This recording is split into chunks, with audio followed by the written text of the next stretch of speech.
Is this the end of the open house as we know it? That's the question of this vlog.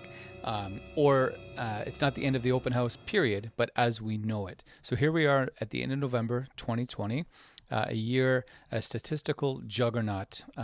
I referred to it as earlier today, and then I had to Google what juggernaut meant, and I was sort of right. It's a statistical outlier. It's a year where 1 month to the next has proven the previous one, or blown the previous one out of the water. It's really been something else, quote unquote. So with that, once we get out of COVID, now right now with COVID, obviously so many different parts of our life are different.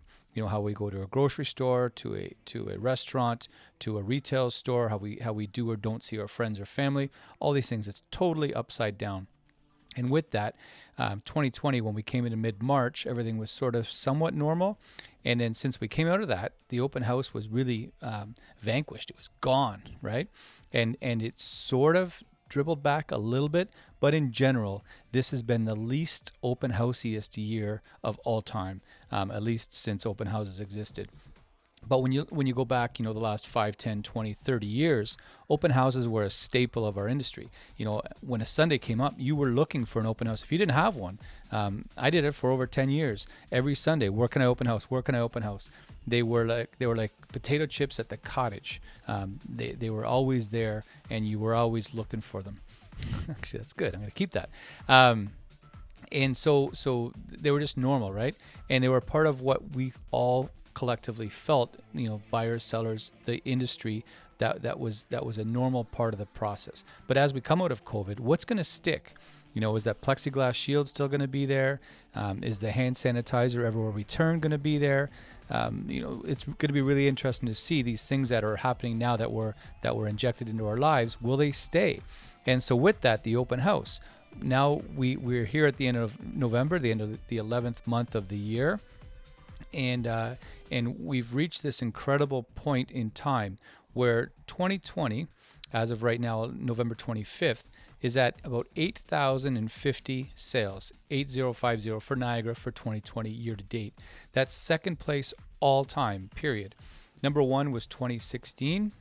There was 9,156 sales. Second place, again, 2020. We're on pace for about 8,500, 8,600 sales, which is outrageous. Third place, basically 2015 and 2017 were around 7,950 sales. So again, it begs the question, if we just had 8,000, or we're on pace for 8,500 sales, second place all time in the history of house building or house selling here in Niagara, we did it without open houses. When COVID hits the road and lets us get back to our lives, will open houses come back? Are they needed? Are they a part of the process? So that's what we're going to tackle today. So what are the benefits of the open house, or who does it benefit? It depends who you ask, right? It depends if you ask the seller, depends if you ask the buyer, or the realtor that's there holding the open house. Again, like I mentioned, forever, we were always on the hunt to do an open house that Sunday. And dirty little secret of the real estate industry, it's because it can be a business generator. And that's okay, right? Somebody comes on the car lot looking to buy that car. That one doesn't work for them. Hey, let me show you this one instead. Same thing with the home, or any, really anything in sales. Somebody walks in and they're looking to buy something, but they come in to see A, but they end up actually looking to buy B. Well, good. The person is there to help facilitate that, answer questions, help, all that good stuff. So really, that's one of the pieces for the real estate industry, whether they tell you or not. It's to generate other business activity. Yes, they would go there fully expecting to sell the home that they're in. But if a buyer comes through and says, you know what, I really like this, but I'd rather have a 2-story, well, guess what? I'm here to help you find that 2-story, right? And that's a piece of the puzzle. If you ask a seller, there was always comfort in numbers.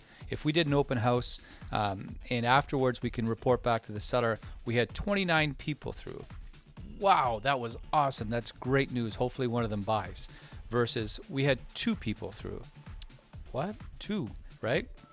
But did you have 29 people through a beautiful sunny afternoon in April? Or did you have 2 people through a snowstorm in January? I would suggest that somebody that goes through the labor, the blood, sweat, and tears to get into an open house during a snowstorm in January, you probably have a buyer there, as opposed to 29 people who went for a drive on a sunny April afternoon and just happen to pop into the house. Statistically speaking, my money's on the Blizzard people all day long. And here's why. During an open house and a nice sunny afternoon, we'd have people come through that would walk in. We'd chat with them, find out they had no idea what they were walking into. They didn't know about the price. They didn't know the layout. They didn't know the size. They didn't know it had a pool, et cetera, et cetera, et cetera, because they were out for a Sunday drive. Do real life buyers come through an open house? Yeah, they do. Statistically, not a lot. If you were interested in a home and you saw it come up on a Tuesday and you saw that it said open house on Sunday and you're really interested in it, it's the house you want, you're qualified, you're motivated, you're ready to go. Are you going to wait until Sunday to see it, or are you going to get on the phone or the text machine or whatever it is today and say, can you book us an appointment? We want to see it tomorrow, Wednesday at 3 o'clock. I think if you're really genuinely serious and on the hunt, you're going to do that, right? And so that gets into the tool of convenience that an open house is. It was always offered, Sunday 2 to 4, come on through anytime, cool, no problem, kick off your shoes, have a walk, okay, thanks very much. Convenient. The buyer can go out and do some errands, do some groceries, go for a stroll, come through, and off they go. I would suggest that the buyer that calls me on a Tuesday and says, hey, can we see the house tomorrow at 2:45? Sure, no problem, we'll book that. I would suggest that that's pretty convenient. Imagine calling your doctor on a Thursday and saying, hey, you know what, my foot hurts. Can I see it tomorrow at 2:30? Done. See you then. No chance, right? So again, the convenience piece is always, the buying public have come to expect, because we've trained them and we've all trained each other that Sundays are for open houses. So this comes back to the 2020 anomaly. We're on pace for 8,500 sales. We're on pace for second all-time total number of sales ever